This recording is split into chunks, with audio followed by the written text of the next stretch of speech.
Everyone, I've got Johnny Balbuziente here. This guy's a legend. I love your dressing today, mate. You look good. If you listen to this, he's wearing like a set, looks sick. Black Johnny, on black. brother, thank you for coming. Thanks, bro. Always love coming here. It's so cool.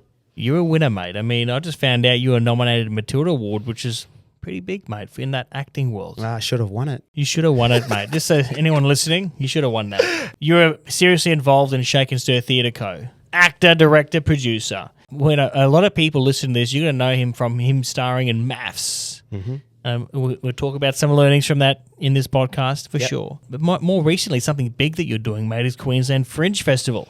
Yeah, Queensland Fringe is going to be massive. Bro, tell me, what is it? Well, it's similar to Adelaide Fringe Festival. Yep. So essentially, for those people that don't know how it works, Adelaide Fringe Festival is a non-for-profit organisation that sort of umbrellas all these different types of arts hub throughout the city. So in Adelaide, there's the two big ones. There's a hub called the Gluttony, and then there's another hub called the Garden of Unearthly Delights.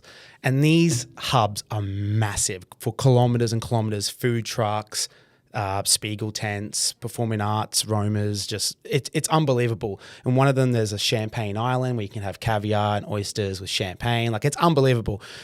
We're trying to replicate that and bring it to Queensland, Brisbane, but sort of expand on it a little bit more and make it more of a statewide thing rather than just a Brisbane thing or just a city thing. But there's some huge backing. Minister Lambrook, who's the Minister of the Arts and Education, is very, very keen on it. Tim Fairfax Foundation is very keen to make this happen in the lead up to the Olympics, because I think they're very keen to make sure that arts and culture is the driving force to the Olympics. Mate, let's just talk about that. Arts, performing arts. You've been doing it for a long time, mate. And I can tell it's in your veins, bro.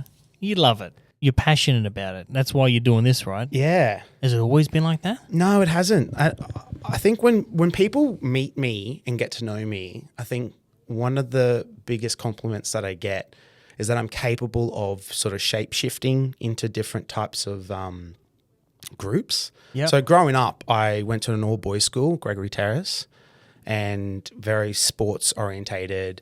My mates hated the arts or thought acting was, weird and all that type of stuff, which is fine, each to your own. Man, I wanted to be Schwarzenegger when I got to school. Yeah, I know, they love the movies until you get up on stage. But yeah, no, I think what I'm really good at, and I think, there's been really pivotal moments in my life that have made me who I am and why I'm good at what I do now. And being able to surround myself with different types of people has made me be able to sort of like accept people's differences of opinion, their background, their thoughts, their beliefs, whatever it might be. I can still maintain those type of relationships, even though it might be different to mine. And I feel like that has helped me in my career. I guess I think what has really helped me was the fact that I, from a young age, have had to deal with quite a bit of like emotional, I wouldn't say trauma. Adversity, yeah. I mean, you said pivotal moments have formed me, right? Yeah. Give me some. People watching this, 18 years old, shit's happened to them. It goes back from when I was in grade 1, man. Like, I wouldn't say I'm the most intelligent person, but I do believe my EQ is very, very high because of the shit that I've had to go through. And one of those things is, like, I'll never forget when I was in grade 1, my mum had cancer and there was like an 80% chance that she was going to pass away. And I remember being so young and hearing things like, there's nothing we can do, we need a miracle, and my family turning to religion and stuff like that and praying to God and Jesus and going to church and stuff just for any type of hope. I remember as a boy in grade 1 knowing that my mum was going to go to hospital that day or go to an appointment that day, I would leave the classroom, ask to go to the toilet and pray. These are little things that, like, because I was always told that the only person that can help us is Jesus, so I would just pray, and that's a pretty full-on thing to do. When I think about it, yeah, man, I got a grade 1. Yeah, when I think about it retrospectively back then, and that's why I got kept down in grade 1, because I missed out on so much school, and it was just a big shit fest. When I think about, when people ask me, like, how do you, how have you become so empathetic and understanding of people's situations and stuff like that? I think it's because I've had to deal with it from such a young age. And I think cancer's been very big in my family. Like from that point on, all my aunties had it. One of my aunties passed away quite recently from breast cancer. Sorry to hear that, mate. I have learnt that coming together and supporting each other is what has gotten us through it. And I use that now in everything I do, coming together, working with people and being open to sort of people's ideas, even though I don't believe it might be the right idea. I still am open to it because sometimes it can lead to a different pathway. And I feel like that's made me who I am, and I'm really good at working with the team. Yeah. And that was deep, mate. Yeah. I love that. I love that about you. How much do you this is, I haven't spoken like this on the podcast before, but how much do you feel we're in control of our fate? Oh man. It's a deep one, bro. Yeah, dude, I think about some of the hardest things I've had to face from such a young age, but even in my young adult life, I don't think you have control over your fate, to be honest, but I do believe you have the capacity to overcome what's happened to you in ways. So, for example, I got married. I got my heart broken after 6 months of being married to somebody. And I was involved in that. I mean, not actually involved, but I was around you at that time. You were. Yeah, we bought a house together. I remember and I came that, to you. mate. I remember you built it. And that wasn't easy either. No, it wasn't. And the builder. And the builder, that house was designed to create a family in it. And so at the time, my wife was traveling a lot. She was a dancer. She was in a big musical at the time. I remember building this home with my builder and trying to create or imagine what memories will be like in here and having kids and having the rest of our life there. And then to have it just completely gone, broken up with and over the phone, and it was something that she didn't want to be a part of anymore. That's something that I couldn't control. They're things that, like, as much as I really wanted it at the time, they're things that you can't control. My builder, who was so close to finishing the house, decided to, depart this world, which was really sad. So it just felt like there was just, there's constant things that happen in your life. I remember that, mate. I remember feeling for you. I mean, your builder had ended his life. Yeah. You're going through a divorce. Yeah. You're going through some shit, My mate. auntie passed away as well around that time. So, I look at you and you are a positive energy, mate. You're a great guy doing some cool shit. yeah. And people listening, this guy's gone through some shit. Gone through some shit. And I remember crying, it like makes me a bit sad thinking about this. But one of the lowest times in my life was around that time because, there was my family issues with cancer. My auntie passed away. The builder who I was really close with. At the time, I thought my future wife, or the love of my life at the time, children. who I thought was going to be my future, was all gone within a couple of weeks of each other. And I remember sitting in the house that I had finally finished renovating and crying on the shower floor. And I remember it was one of the lowest points of my life. I remember, and I don't know, and again, it makes me want to. I need a moment here because I remember for the first time since being so young, I reverted back to praying to my granddad, and that really shocked me and rocked me. And there was something in me that just went, okay, we just need to take a step at a time now. So the first step is just get up from the ground, turn the shower off, dry yourself, and just get into bed. And because it was 1 o'clock in the morning at that time, and just try and sleep and accept the fact that this has now happened. Tomorrow the sun comes back up again and we go again. And I slept so well that night. It was the first night in so long. I don't know why. I don't know what happened. And, I'm not a really religious person, but I do believe that there are people that have gone that do look out for you. And my granddad. 100%. And I do believe that my granddad has been with me for so long and has always followed me and guided me to do the things that I do every day. What was his name, mate? It was my name, John. Giovanni, yeah. Giovanni. So, I'll never forget that. And then the next day, I went and told my family about my wife leaving me, my ex-wife leaving me, and it just happened from there. And I remember thinking to myself, I don't ever want to be the person that talks shit about my ex or talks negatively about my situation, because this is just not going to open up doors for me. And I was ready to walk through any door that came my way and any opportunity. And yeah, I just noticed things were happening, and I was meeting new people. I ended up buying the house off my wife with the help of you guys, and then sold it for way more than what I bought it for.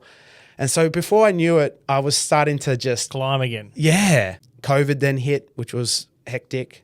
And it would have been hard on the business, mate, because you're a business which goes into schools. Yep. And you guys do performances. Yeah, and we're so lucky that we just had so many good relationships over the years with teachers that they pretty much said, we will do everything we can to get you guys through this. So we created this thing called virtual performances. So we filmed all our shows before lockdown. He pivoted. Yeah. And gave them, behind the scene access as well, and Q&As with the actors. And so, yeah, we definitely pivoted, and that got us through it, kept our heads above water. We managed to pay all our employees throughout that whole process. Did we make money? No, but we got through with the team, and we excelled from then on. Yeah. And then I got a message on my Instagram from a producer going, hey, I like your content. Would you be keen to have a chat about going on a reality TV show? Let's get into it. I was going to go there. Yeah. But let's talk about it, mate. So, literally, I'm going through the stages of like the last 5 years here. But was MAFS, wasn't the divorce from the MAFS, or was that something that's different? Was the divorce? Sorry. No. Was MAFS after? Yeah. Fuck, mate. Sorry, bro. I got my timeline mixed up here. I do. No, yeah. I had no idea it was after, mate. Yeah. This is all after. This is also how far in time we're talking right now. A few years back now. So I was on my season was on 2022. Let's talk about it. Yeah. So what was it like, mate? Oh, crazy. Yeah, it was crazy. I remember saying to her, the producer going, I don't know if I'm interested. My calendar's, pretty full, and they're like, oh, let's just go through the process and see how far you go. I was like, all right. One conversation led to another, and it was a good 6 months, 4 to 6 months worth of conversations. I had to do all these psychology tests. I had to squat like a duck at in the doctor's room. They just checked everything. And then before I know it, I'm speaking to the executive producer of the show and the head of Channel 9 on a Zoom call. And then a week later, they're like, hey, we want to go ahead. We got you a match. And they did, didn't they? Okay, it gets even crazier. So I fly to Sydney. A month later, and I remember it was the night before because it's all secretive. They pick you up in a black van because there's paparazzi. It's Australia's biggest TV show. It's huge, mate. Huge. Being on MAFS is big. Yeah, they get 2 to 3 million views on average per episode. That's like the AFL Grand Final every night. So it's massive. So everyone talks about it, mate. Yeah, the production's huge. So they're very secretive about who's going on the show and stuff. So I got picked up in a massive black van and umbrellas, and because there was paparazzi there, and anyway, and then I get hidden away, and then that night I remember having a shower, shaving, making sure I smell good, getting nervous because I was meeting all the boys the next day on the Bucks. That night at 11 o'clock I get a phone call, and I pick up the phone, and it's the executive producer of the show going, Johnny, I don't know how to tell you this, but the girl has gotten cold feet and has dropped out. And I was like, what? Oh, man. Yeah. I was like, oh, shit. Okay. Is she okay? And I'm like, yeah. I was like, okay. Now what? Now what? Yeah. And there was a part of me that was like, this is my nonno telling me don't do this. And I was like, okay, I'm just going to go. I'm going to keep be positive about this because I feel like I'm dodging a bullet here given the nature of the show and stuff. So I was like, it just wasn't meant to be. Do you always think that everything that's meant to be will be? Yeah, I definitely do. I go with my gut a lot. So then what happened? Okay, so, and then she goes, well, Johnny, we're thinking about maybe keeping you in Sydney for 5 weeks until we find you another match and bring you in as an intruder because we don't want to, lose you. You're a great guy. We'd love to see you on the show. We think Australia would resonate. And I was like, all right, yep, let's do it. Let's Johnny had Sydney in 5 weeks? So, yeah, it was awesome. They put me in this beautiful penthouse. I trained, I ate, I worked every day, and they were paying me to do it. And and then 5 weeks later, they tell me your wedding date's back on. And I was like, oh, gosh. And then the day of the wedding, I remember standing there going, oh, I'm so scared that they've rushed this process now. You know, like, who have I got now? And then I turned around and met the love of my life, who I'm still with. That's why I got it mixed up. Yeah. So, man, because it's not normal, really. No. Well, we're one of, I think, 4 or 3 relationships that are still together over 6, what is it now, 15 years? Bro, it's big. It's massive, yeah. I was really really lucky, and like we got on along so well to the point that we've always had a producer in between us because they never wanted to miss that conversation. So we would have a chat and we're getting along so well, having such good banter, and they hated it because they wanted it all on camera. So they would tell us to shut up. Stop talking. Yeah, stop talking. Let us capture this. Yeah, so we had to fly. When we got on the plane, we had someone sitting, a caretaker sitting in between us because they didn't want us talking because they didn't want to miss it. So it's crazy. So, bro, what's it like getting married to? You genuinely never seen them before. Never. Yeah, it's so legit. it's not like you got to catch up for a second before it's all for the camera. You legit turned around as the first time you saw. No, that's legit. You don't get married because it's like illegal to do that in Australia. You can't just get married to someone you don't know.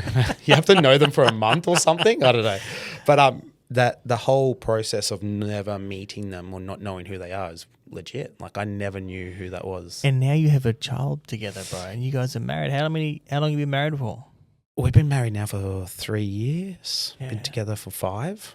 What a story when you tell your grandkids. Oh, I know. Hey, it's all captured, everyone. Yeah, and look, I've married someone that is just so beautiful. Like she's just like I'd be lost without her. She's just unbelievable. She's the calm to my storm. And bro, like I've known you for a long time now. You are the happiest I've ever seen you. Yeah, man. I've got 2 beautiful girls, and I got Chloe and Kerry is my wife. They're just they're the best. And behind every strong man, mate, is a strong woman. Yeah, and she's very business savvy as well. She works for BHP in the maintenance and redesign team. She she's an occupational therapist, and she uses her background to work with ergonomics. So there's a lot of injuries that happen at BHP, and she goes in and investigates those injuries, uses ergonomics. I don't really know how it all works. Sounds really smart. And then works with the maintenance and redesign team to redesign a piece of equipment or machinery to avoid that injury from happening again.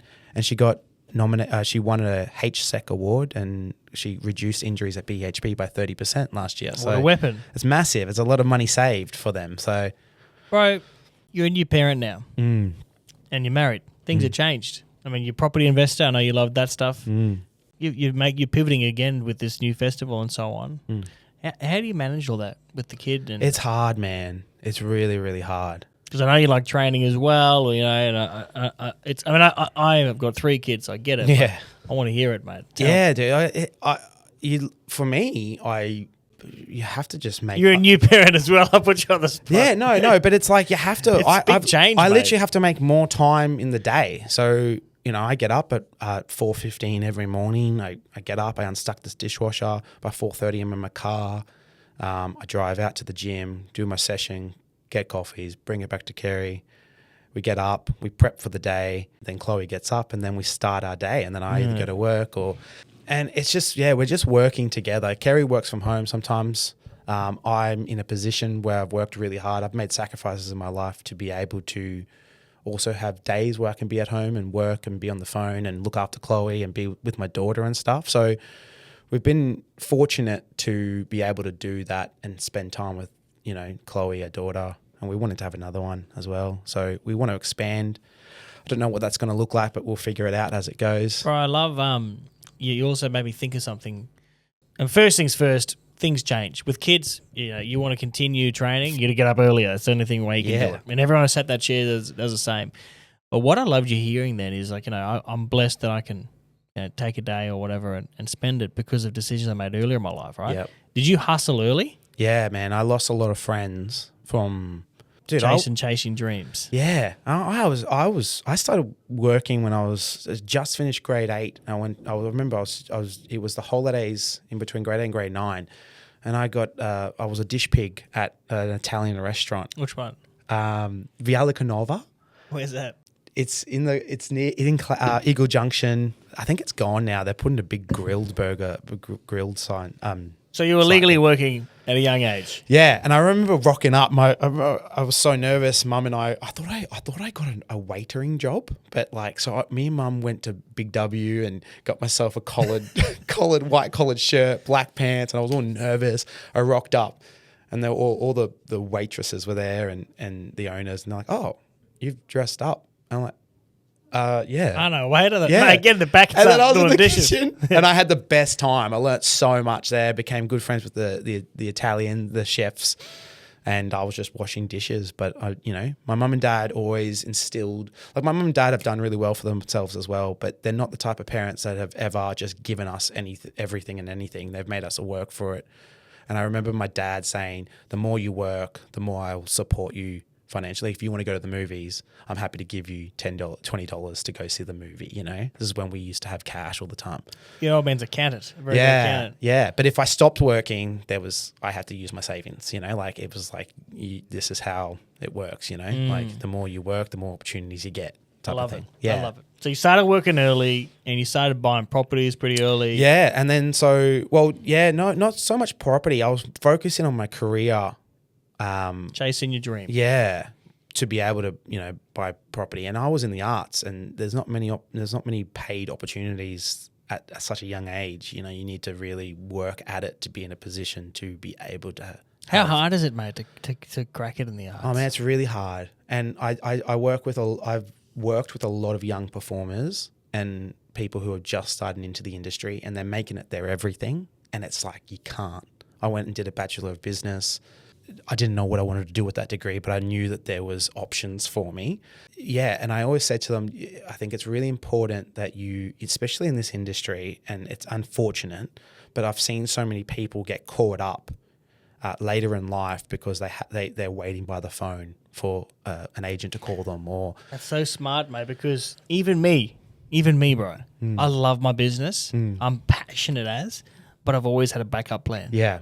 Property. Yeah, that's right. I just kept buying properties that I can see and touch, and they're working for me when I'm sleeping. That's exactly right. And I love what I do, but I've always been doing that, and I think a lot of people do that because what happens if things change, mate? What happens if AI is doing movies now, or what happens if AI takes my job? Well, they are. Yeah, they are. I know. AI is making movies now. Yeah. And that's right, and that's what my backup was to always get into property, make sure I have a portfolio. You, from the beginning, mate, you did a business degree. You didn't know what for, but just in case. Just in case, yeah.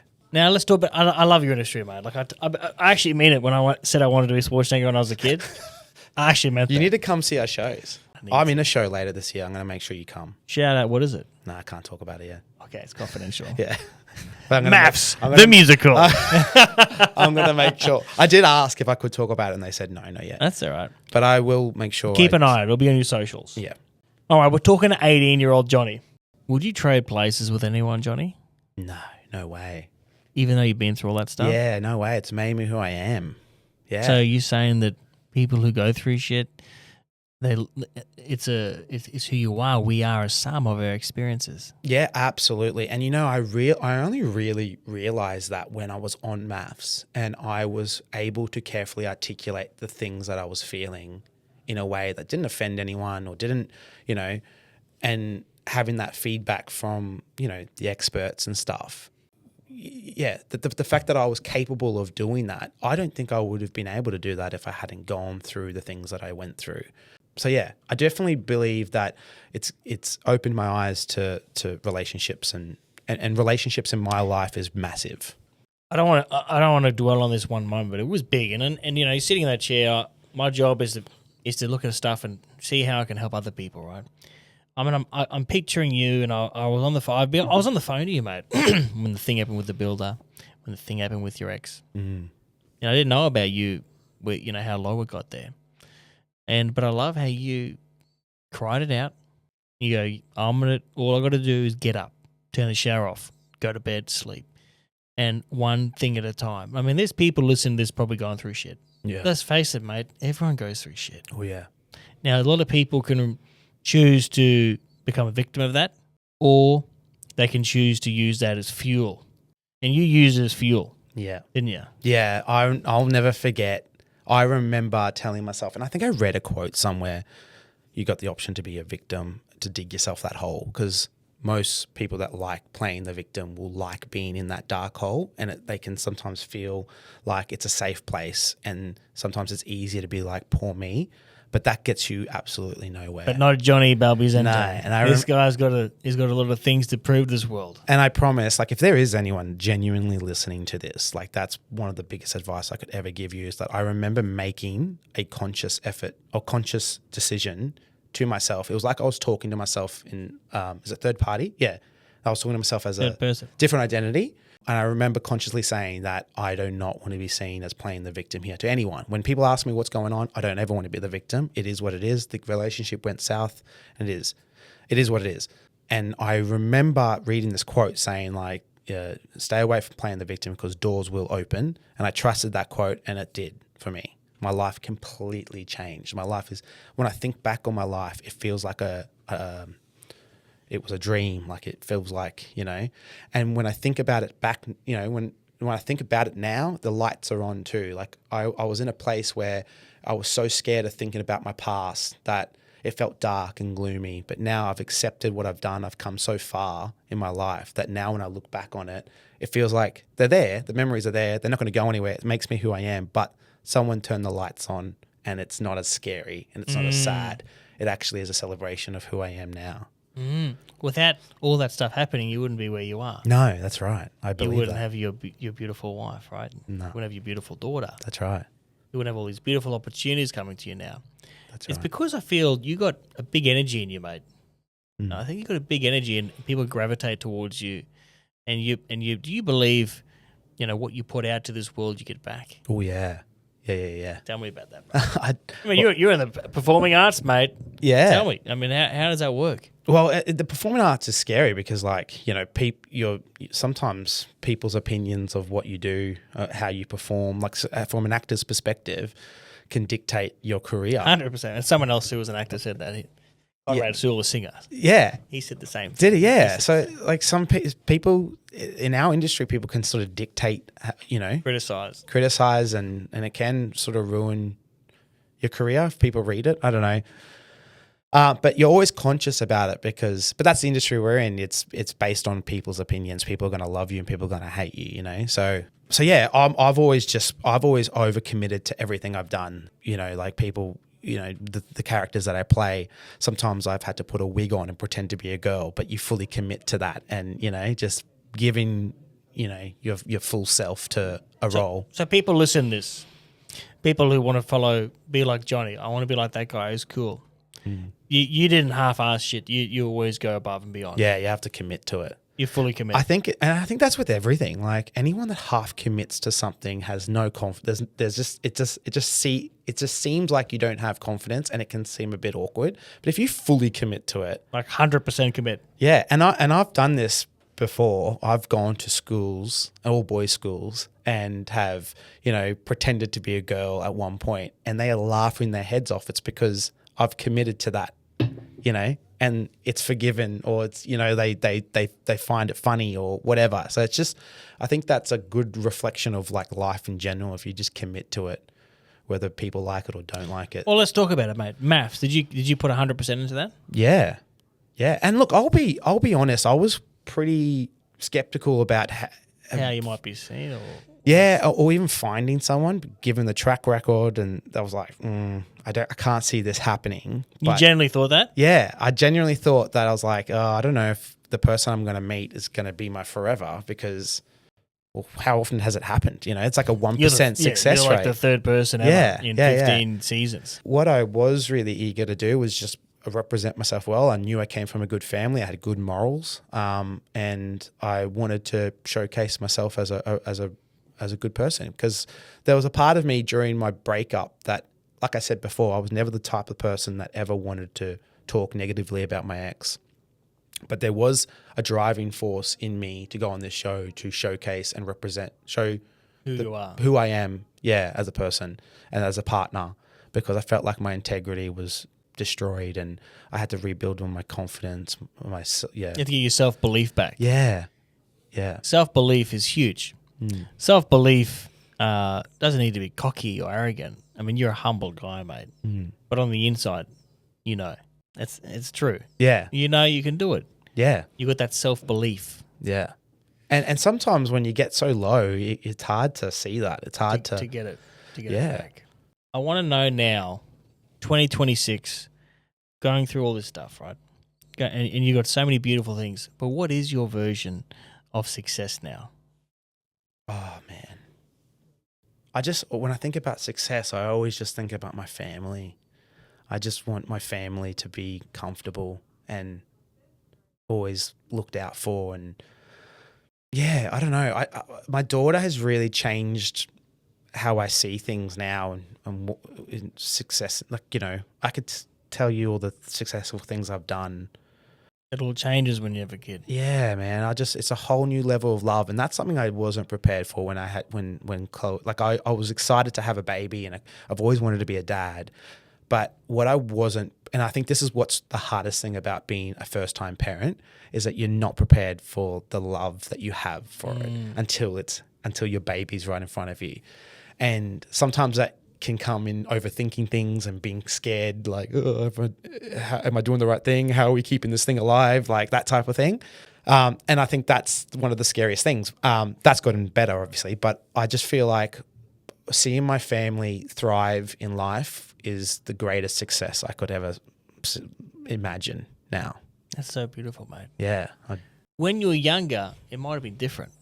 Like, it might have been success to me is being in Hollywood, or success to me is having heaps of money or a cool car. Oh, yeah, man. True. Oh, dude, yeah. Growing up, I was just like, I just want to be an absolute baller.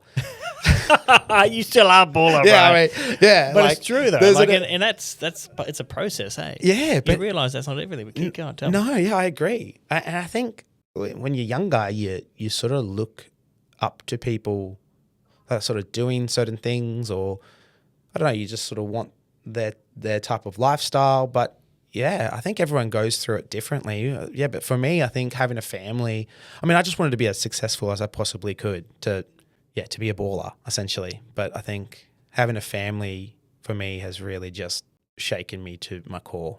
Yeah. If you were 18 years old, finishing school now, and you wanted to go into the performing arts, knowing what you know now, what would you do? I think a lot of young performers, especially if you're coming out of acting school or you've studied acting, I think you can sometimes pigeonhole yourself to be one type of performer, whether it's TV or theatre. But I think it's important to be a creative generally over the book, to cover the whole board. So like, you know, start directing work, start learning an instrument, or practicing a different type of skill. Because the thing is, when you go to an audition, you walk into an audition room, it's like cattle calling. And everyone, if you look around, everyone looks like you because they want that type of look. And you've been called for an audition because you have that look. And now it's about what do you have and what do you possess? What are your skill sets? So if you go into a room and it comes down to 3 people, you and 2 other people, it's going to come down to what you've got. And if you're able to dance, sing, act, play the instrument, stand on your head, whatever it is, if you possess more skills than the next person, you're going to have more chances of winning more jobs. So broaden your skill sets, but also don't be scared to produce or direct or do community theatre or get a secondment role at a major theatre company to see how producing works and what producers and directors are looking for inside. So then when you go and start applying yourself to certain shows and stuff, you know that this producer's using this type of language in the office and this is the type of person that they're going to want to see. So essentially just infiltrate the industry. Don't just sit by your phone or think it's going to come to you, because it won't. It's only happened a couple of times to a few people, and that one person was Jacob Elordi. We trained him just before he became massive. He did a Shake Fest show with us and he played puck. And he was the type of guy, he's like, I don't know if I want to do this. It's like, I don't know if this is my thing, but I'm going to do it. He was a footy jock, and overnight he just got the call up and to come over to America to do an audition, and he did this really shitty Netflix movie that then blew him up, and now he's like one of the biggest A-list celebrities in the world. Wow, I didn't know that. Yeah, he's massive. But I didn't know he started with you guys though. yeah, he was doing school shows with us, you know. Wow. Yeah, so he's blown up to be something massive. But that doesn't happen, and I think a lot of young people look at that and go, "Oh, I just need to get that break, or I need to wait for that break." But by the time so anyway, infiltrate the industry, get as much knowledge as you possibly can, and become good at heaps of different things. Like, what I haven't asked this. Should have asked this earlier. But what can you play an instrument, dance? Obviously, yeah. I know, besides the obvious stuff I know about you. See, what for me, I've gotten myself into a position where I'm not auditioning as much. I worked in the industry as a producer, director, and working with directors and seeing me and going, hey, I'd like you to come in and do an audition for me, or I would like you, because they've watched me have conversations with certain people or seen how I've worked in the industry. And that sort of was my break, was that, the producers of a show wanted me to be in the show because I had a certain look. And then from there, I gradually just started doing work from there. But that's because I infiltrated myself. I inserted myself in the industry, not necessarily just as an actor, but I sort of covered everything. Yeah. And then from now on, I sort of get asked to do shows rather than audition. Yes, now. yes. Yeah. But it wasn't like that in the start. No. But I had to work at it. So you had to knock on doors, and now people give you a call. Yeah. But that's by no luck. That's because you knocked on a lot of doors. Yeah. And you were deliberate with everything you were doing. And I also love what we talk about backup plans and stuff. I love the things I do away from the stage as well. The Queensland Fringe stuff, producing, directing work. Like, I love doing that type of stuff. So I've got into a position where, like, I'm not desperate for the show. If a show comes around and it fits well for me, then I'll do it. But it's not like I need to be full-time actor all the time. And look, Johnny, this is an obvious question, bro, but you're passionate about what you do, eh? Love it. You love it. Yeah. You love it, mate. Yeah. And so for those watching, there's no guessing here. Johnny loves his industry. I do. He's passionate. I mean, even your next move you're doing is completely about keeping the performing arts alive. Yeah. And bringing a beautiful festival to Queensland. Well, Queensland Fringe, it's awesome because it celebrates all art forms. It can do, you can have any type of show. You can have cabaret, you can have musicals, you can have concerts, you can have comedians, you can have any type of theatre or performing arts. It celebrates sexuality, it celebrates people's differences. Like, it's a place of just pure acceptance. And that's what I love about it. When is it? This year we're doing, so the way this year's only a bit of a launch. We're doing this thing called the Wynnum Fringe, which has been around for the last 6 years. Yeah. And that's on the Bayside. That'll still be there. And that's happening from the 25th of June to the 13th of July. The Queensland Fringe, we're doing hubs out west for the first year. So Toowoomba, Roma, Charleville and Augathella, engaging the regional and remote communities a little bit, and just showcasing that these hubs can tour and travel around the state. As of 2027, there are very big plans. Yeah. So watch this space. Yeah, watch the space for sure. Well, Johnny, mate, I really appreciate you sharing your story. I learned a lot about you, mate. You're a very inspiring person. Thanks, man. You're definitely someone to keep an eye on, everyone, and I hope everyone got some key lessons. I mean, I got a fair bit of learnings from that today, mate. Oh, thanks, bro. Appreciate it a lot, mate. Thank you for having me. I love this place. Thank you, mate. Also, I said this to you off camera, but someone has to interview you about your journey, because I remember when I first came here, you were down at that office. People can't see it, but there was a smaller office that's now being renovated. I poked my head in there. I was like, oh, it's sad. I wanted to go in there. It is sad. Yeah, but now you've just taken over the whole corner, and you own some of the houses over there. Very blessed, mate. Very blessed. I cannot wait to come back when it's all done. Yeah, bro. Apparently there's an arcade coming as well. There'll be a launch party in July, and you'll be on the list. Yes. 300 square meter rooftop, mate. Oh my God. You'll have to come. Really? That's so sick. Oh, I love it. Yeah, no, it's very cool, man. Thank you, my brother. Very proud of you. Thank you, and vice versa, mate. Thanks, man. Thank you.